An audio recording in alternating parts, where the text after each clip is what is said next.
Beginners கூட ரொம்ப ஈஸியாக செய்யக்கூடிய பன்னீர் மசாலா எப்படி பண்ணுறதுன்னு நம்ம இந்த வீடியோவில் பார்க்கலாம். இதுக்கு 1 ஸ்பூன் இஞ்சி பூண்டு பேஸ்ட் எடுத்திருக்கேன். இது கூட 1.5 ஸ்பூன் மிளகாய்த்தூள். இது நார்மல் குழம்பு மிளகாய்த்தூள் தான்.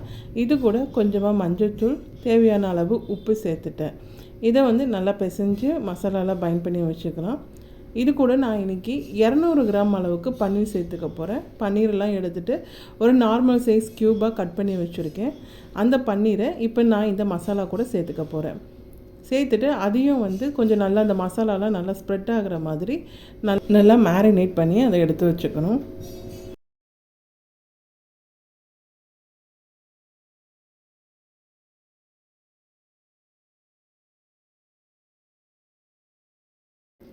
இப்போ அடுப்பில் ஒரு தோசைக்கல்லை வச்சுட்டு நல்லா சூடாகிட்ட பின்னாடி அதில் எண்ணெய் சேர்த்துக்கோங்க. இப்போ கட் பண்ணி மேரினேட் பண்ணி வச்சுருக்கிற அந்த பன்னீர் க்யூப்ஸ் எல்லாம் இதில் ஒவ்வொன்றா சேர்த்து ஒரு 5 மினிட்ஸ் அதை ஃப்ரை பண்ணி எடுத்துக்கலாம். மசாலா மட்டும் கொஞ்சம் அந்த ஸ்மெல்லாம் போகிற அளவுக்கு திருப்பி போட்டு எடுத்துருங்க.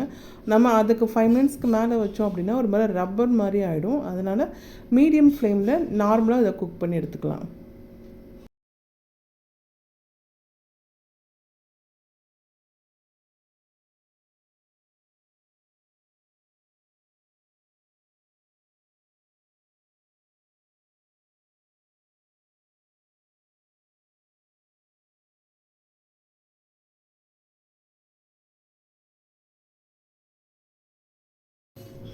ஒரு 5 மினிட்ஸ் குக் பண்ணிட்ட பின்னாடி இதோட மசாலா ஸ்மெல்லாம் போயிடுச்சு.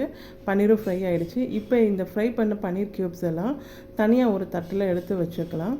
இன்றைக்கி இந்த மசாலாவுக்கு நான் 200 கிராம் பன்னீர் எடுத்திருக்கேன். இதுக்கு நான் ஒரு பெரிய வெங்காயம் எடுத்து பொடியாக கட் பண்ணி வச்சுருக்கேன். இதே தோசைக்கல்லிலேயே கொஞ்சமாக எண்ணெய் சேர்த்துட்டு அந்த வெங்காயம் கொஞ்சமாக கருவேப்பிலை சேர்த்து நல்லா வதக்கி எடுத்துக்கலாம். கொஞ்சமாக உப்பு சேர்த்துட்டு வதக்கி எடுத்துக்கலாம். நம்ம வெங்காயம் நல்லா வதங்கிட்ட பின்னாடி அதில் கொஞ்சமாக கொத்தமல்லியை கட் பண்ணி அது கூட சேர்த்துட்டு அதையும் 2 பரட்டிக்கலாம்.